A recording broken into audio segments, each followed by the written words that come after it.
Welcome to my channel. My name is Marianne Kaleche. So what am I working on? I'm working on a top like the one you've seen before. It's a mesh top. Actually, what I did with that top, I made two panels. I made the front side and the back side, and I joined it over at the shoulders and on the sides.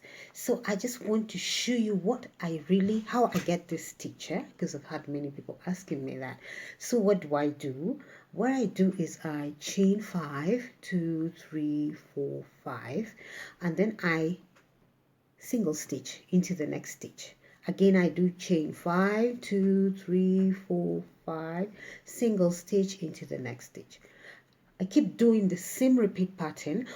The only difference is here at the beginning where I did 2 lines of double stitches. Then here all through to the end, this is all I'm gonna do.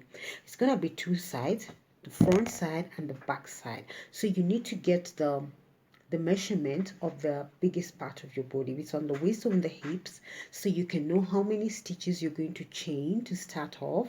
When you get your stitches, make sure they're in multiples of 4.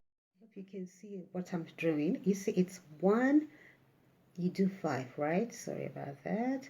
1, 2, 3, 4, 5. So this 5, I'm going to single stitch into the chain 5 space on the earlier row, right? I do another 5. 1, 2, 3, 4, 5.